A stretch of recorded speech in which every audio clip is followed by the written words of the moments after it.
Hello everyone. Today we are going to start the Right to Information Act 2005. So, what is Right to Information Act? Right to information act क्या है? ये एक parliament का ऐसा act है जिसने एक रूल्स एंड प्रोसीजर जो है वो सेट आउट कर रखे हैं कि सिटीजन्स के राइट का, अगर सिटीजन्स को कोई भी इंफॉर्मेशन चाहिए होती है तो उसके लिए रूल्स और रेगुलेशन सेटअप किए गए हैं कि वो कैसे वो इन्फॉर्मेशन ले सकते हैं। ठीक है। अब आरटीआई जो होता है ये जैसे कि किसी भी सिटीज़न को इंडिया के कोई भी कहीं कोई भी पब्लिक अथॉरिटी से कोई सी भी इंफॉर्मेशन उनको लेनी है तो ये जो आरटीआई एक्ट है ये उनको प्रोविजंस देता है कि कैसे कोई भी सिटीज़न एप्लीकेशन दे के कोई भी जो गवर्नमेंट अथॉरिटी है उनकी वो इंफॉर्मेशन ले सकता है। ठीक है।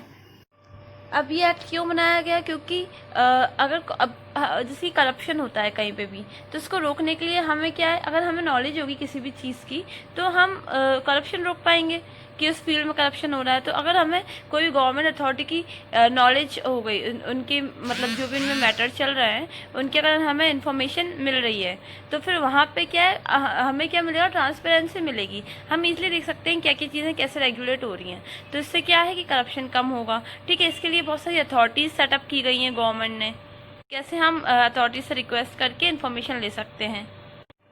अब जो इसका एक्सटेंट एंड कमेंसमेंट ये है कि जो एक्ट है ये वैसे तो ऑल इंडिया पे लागू होता है एक्सेप्ट जम्मू एंड कश्मीर, लेकिन अब आपको पता है 370 हट चुकी है ना। तो अब जम्मू एंड कश्मीर में भी ये एक्ट लागू होगा और ये इसको असेंट मिल गई थी प्रेसिडेंट ऑफ इंडिया से 15 जून 2005 को। अब इस एक्ट की क्या है, क्या क्या ऑब्जेक्टिव्स हैं? ये जो एक्ट है ये सिटीजन्स को एम्पावर करता है कि एक तरह की ट्रांसपेरेंसी हो, अकाउंटेबिलिटी हो। जैसे कि हमें ईजिली ट्रांसपेरेंसी हो कि कोई भी फील्ड है वहाँ पे क्या मैटर चल रहे हैं हमें पता चले, हमें नॉलेज मिलती रहे वहाँ पे कि वहाँ क्या हो रहा है। ठीक है। तो इससे क्या होगा? नॉलेज मिलती रहेगी, ट्रांसपेरेंसी रहेगी, अकाउंटेबिलिटी रहेगी, जिससे करप्शन वहाँ का कम होगा। ठीक है। लोग ज़्यादा से ज़्यादा जो पार्टिसिपेट करें इस डेमोक्रेटिक प्रोसेस में, ये सारे ऑब्जेक्टिव रहते हैं इस एक्ट के। अब थर्ड पार्टी इन्फॉर्मेशन क्या होती है? थर्ड पार्टी इन्फॉर्मेशन मतलब कि मान लो हमने एक अथॉरिटी को रिक्वेस्ट की कि हमें इस जो गवर्नमेंट अथॉरिटी है उससे इन्फॉर्मेशन चाहिए, तो जो दूसरी वाली गवर्नमेंट अथॉरिटी है वो क्या है? वो थर्ड पार्टी हो गई। तो अब हमने जिसको इन्फॉर्मेशन दी है, मतलब हमने जिसको एप्लीकेशन दी है वो थर्ड पार्टी से कंसल्ट करेगा कि हमें आपकी फील्ड की इन्फॉर्मेशन चाहिए, फिर वो उनकी फील्ड की इन्फॉर्मेशन लेके हमें देगा। तो that is third party information. ठीक है। अब और कैसे डिस्क्लोजर करते हैं? अब अगर वैसे तो थर्ड पार्टी इन्फॉर्मेशन लेके डिस्क्लोजर कर सकते हैं पब्लिक को, लेकिन अगर कोई ऐसी कमर्शियल है, कोई कमर्शियल कॉन्फिडेंशियल कोई मैटर्स हैं, कोई ट्रेड सीक्रेट है जो कि लोग छुपाते हैं ना कि अब ट्रेड सीक्रेट्स बता देंगे तो फिर उनकी ट्रेड कैसे चलेगी। तो इन सब चीज़ों को क्या है, एक्सेम्पशन मिला हुआ है। इन सब चीज़ों को डिस्क्लोज करने की इनको ज़रूरत नहीं है अथॉरिटीज़ को। ठीक है। अब वैसे तो और को ना फुल अपॉर्चुनिटी है इस केस में कि वो डिस्क्लोज नहीं कर सकती उसकी जो भी इंफॉर्मेशन वगैरह है। ठीक है। अब जैसे कि हमें ये है कि हम इस एक्ट में कोई भी तरह की डॉक्यूमेंट्स, रिकॉर्ड्स, कोई क्लिप्स वगैरह हम ले सकते हैं। ठीक है। हम नॉलेज के लिए तब इस रिकॉर्ड में क्या क्या आता है? सेक्शन 2I के अकॉर्डिंग इस एक्ट के रिकॉर्ड में कोई भी डॉक्यूमेंट हुआ, कोई भी मैन्युस्क्रिप्ट हो गई, फाइल हो गई, कोई पतली सी माइक्रोफिल्म हो गई, है ना, और फैसिमिले कॉपी हो गई, कोई भी डॉक्यूमेंट की कॉपी हो गई, इमेज हो गई।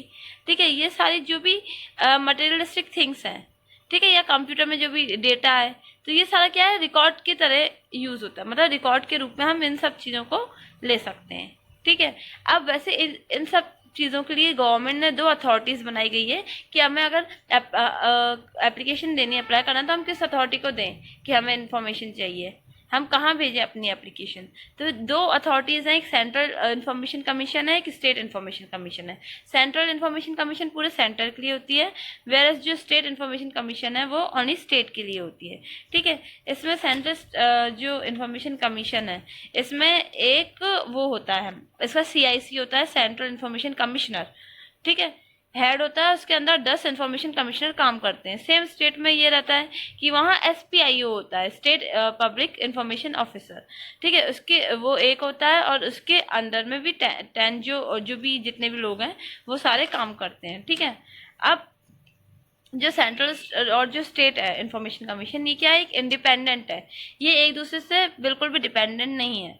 ठीक है। तो एक दूसरे का जो मैटर का जुरिस्डिक्शन है वो दूसरे के पास नहीं है, कोई किसी के मैटर में इंटरफेयर नहीं कर सकता, ठीक है। अब पेनल्टीज क्या है, अगर हमें इन्फॉर्मेशन प्रोवाइड नहीं की जा रही तो क्या क्या पेनल्टीज प्रोवाइड वो हमें इस एक्ट के थ्रू रेमेडीज जो है वो मिल सकती हैं।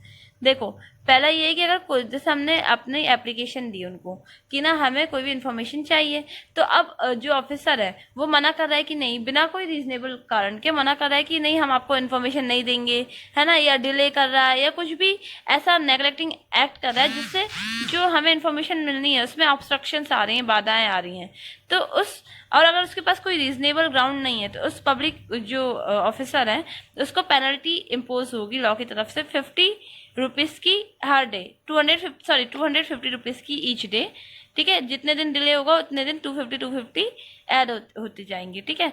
और वैसे टोटल जो अमाउंट है पेनल्टी का ये 25,000 से एक्सीड नहीं हो सकती है, ठीक है।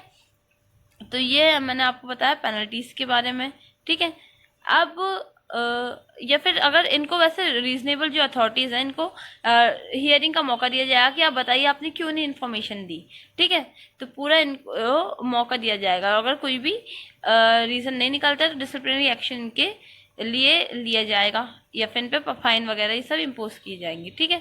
अब हमें अगर कोई भी एप्लीकेशन लेनी होती है तो फीस क्या होती है, वैसे 10 रुपीज़ की एप्लीकेशन लिखो, 10 रुपीज़ की फीस के साथ जमा कर दो कोई भी डिपार्टमेंट में। अब जैसे कि यहाँ पे ये बताया गया कि अगर सिटीजन को इन्फॉर्मेशन चाहिए पब्लिक अथॉरिटीज से तो वो क्या कर सकता है, एप्लीकेशन बनाएगा, वो पोस्टल के थ्रू, डिमांड ड्राफ्ट के थ्रू, बैंक चेक के थ्रू या जो भी इलेक्ट्रॉनिक मीन्स है या जो भी नॉर्मल मीन्स है, मान लो पोस्टल मीन्स वगैरह, तो उसके थ्रू वो एप्लीकेशन 10 रुपीज़ के फीस के साथ उन्हें दे सकता है। और जो अथॉरिटी है उनका ये है कि उनको 30 दिन के अंदर अंदर आपको इन्फॉर्मेशन देनी है, अगर नहीं देता है तो वो या तो आपको आपकी फ़ीस वापस करेगा या फिर उनके फाइन उनके लिए इम्पोज किया जाएगा, ठीक है।